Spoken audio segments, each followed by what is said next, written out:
Have you ever, do you remember, when you were a child, it was noon, probably afternoon, the clock is ticking, time seems to go slow. You are bored, your mouth feels empty, something to eat, drink, or anything that can go into your mouth must be nice, you thought. So you go to the kitchen to check the fridge to see if there's anything that can satisfy the urge of putting something in your mouth and stomach. Boringly, there's nothing in the fridge. So you go back, continue doing what you were doing, and 30 minutes later, the urge came back. So you once again go and check the fridge. Unsurprisingly, still there's nothing in the fridge, and so you go back, continue doing what you were doing. An hour later, the urge came back again, so you once again go to the fridge to see if probably miracle do exist and something magically pop out of nowhere. You open the fridge, undoubtedly, there's still nothing. You learned your lesson and that was the last time you checked the fridge that day, but only to repeat it again the other day. Insanity is doing the exact same thing over and over again, expecting something to change. Is a quote from a very famous physicist. It's interesting and funny when you go to check the fridge over and over again, even though knowing there's still nothing and there will be nothing there, yet you still went and checked the fridge anyway. Perhaps it is because you were bored, perhaps it is because it won't hurt just to make sure you didn't miss anything, or perhaps something deep inside of you were hoping that something will change, hoping something will magically pop out. Hope that you knew better than anyone else is hopeless, and yet, hope you did. But we didn't do things over and over again because we are insane. It is the hope that is inside of us that drives us to insanity by doing the same things over and over again, expecting something to change. So, it doesn't matter a lot, right? You check the fridge over and over again, nothing hard. So what? Well, it doesn't matter a lot if life as simple as walking to the fridge. Boy, I hope life is as simple as that. But it is not. The so thing we called hope exists in every aspect in our life. Love, career, hobby, you name it. It's the force that drives us forward. And to hope is to face the consequence of hoping. The consequence of hoping that something will magically pop out in your fridge is only 60 seconds of your time and a small effort to walk to the fridge. But the consequence of hoping at other parts of our life can be very, very dire, terrifying, and life-changing at times. Hoping that she or he might be the one might change despite you being betrayed over and over again. Hoping that your dreams might come true despite the odds is not looking gentle. Hoping tomorrow will be a better day despite the smallest of details can ruin it.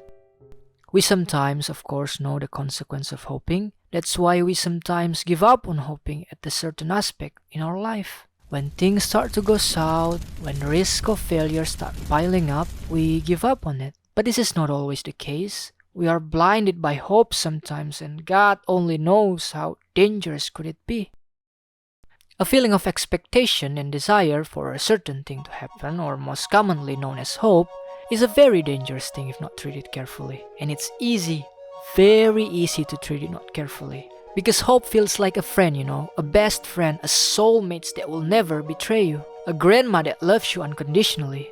This is because the word hope and the whole idea of hope always associated with everything about something good, positive, virtuous, and almost never, perhaps never, associated with something bad, unpleasant, and malice. At least not until the damage is done. I mean, think about it for a second, how we talk and how we feel about hope, how we say I hope this, we say I hope that, and all of those hope inside of us is a blueprint for something wonderful, something magnificent for us. It will never be a blueprint for malice or tragedy for ourselves. Even when you are hoping something bad will happen to your ex, your boss, your arch nemesis, person that invented pineapple pizza and the people that enjoyed pineapple pizza, the bad and the malice will never be about ourselves. Hope becomes this tool of hatred with a purpose to bring you joy and satisfaction. It is a one-way road forward.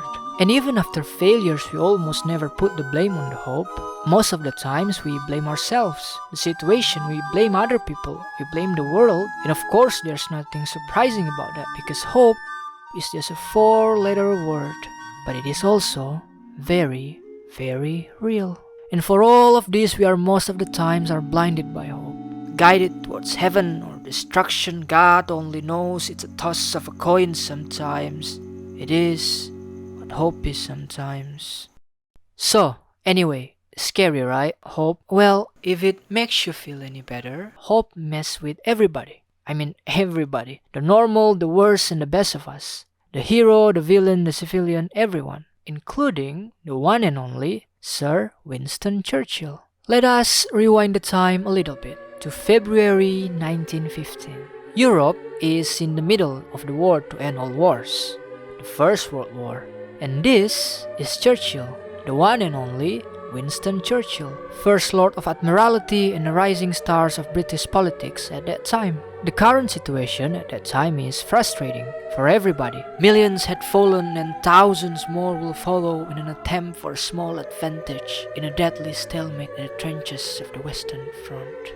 So, Mr. Churchill came and proposed a bold idea in hope to break the stalemate and hopefully win the war with it. The idea is to attack the heart of the Ottoman Empire, seizing Constantinople, forcing the Ottoman Empire out of the war, and then this and then that, basically a domino effect to win the war. Like most video games, there is a first level before you advance to the next level. And the first level in a game called Defeating the Sick Men of Europe is Gallipoli. The attack on Gallipoli began, and long story short, the result is a failure, with hundreds of thousands of casualties and tens of thousands of dead for both sides. The Gallipoli campaign is a failure. This failure of Gallipoli haunted Churchill until the time is May 1940. Europe is still on fire. On fire again, to be more accurate. And Mr. Churchill became the Prime Minister of the United Kingdom. The United Kingdom at the darkest hour. France has fallen, and Britain is all alone against the mighty enemy. The last nation able to bring them a significant hope of salvation is thousands of miles away, hands tied, watching the seemingly almost imminent fall of the British Isles. The island is in danger, and hope began to falter for everybody. And in the middle of all this, in the middle of the darkest hour, the Prime Minister of the United Kingdom rose up and gave a fiery speech about how surrender is not an option, about how they shall fight on France, on the seas, in the air, on the fields, and in the streets, about how they will defend their islands whatever the cost may be, about how they will never surrender.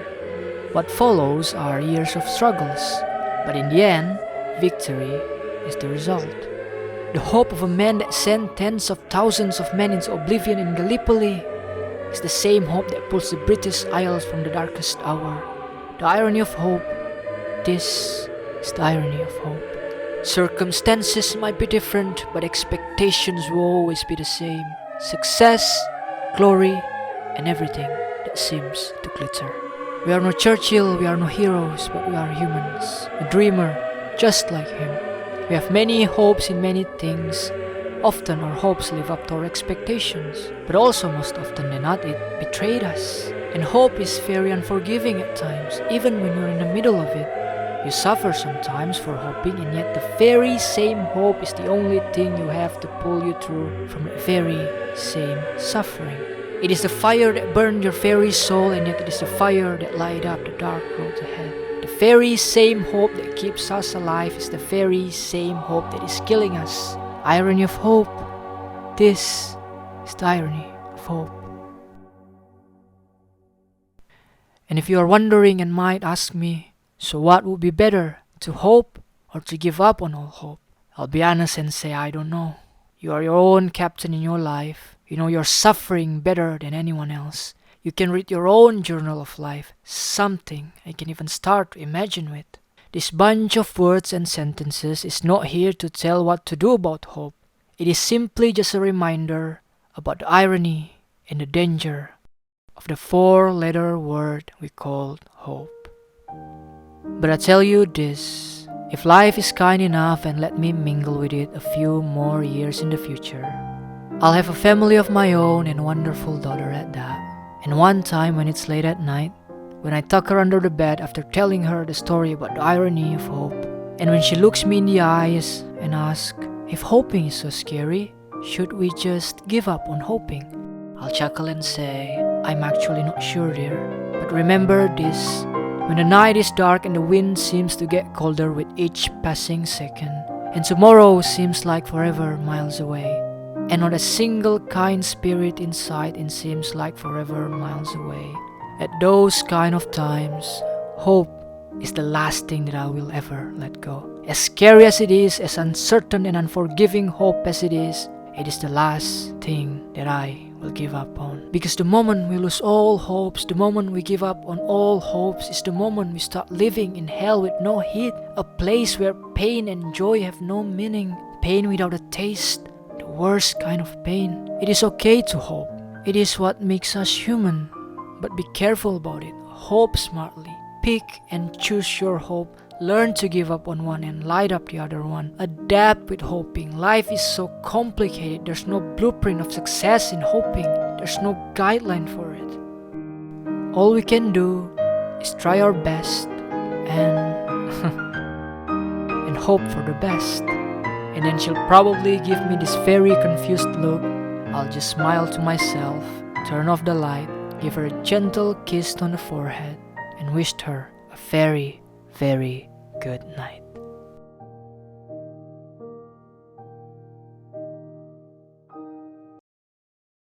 Hey there, YouTube fella. Thank you so much for watching the video. If you like it, kindly consider leaving a like and subscribe. And also click on the notification bell, because there's many, many more to come. In the end, I say cheers to you all, to the day that may or may never come. See you soon. Bye-bye.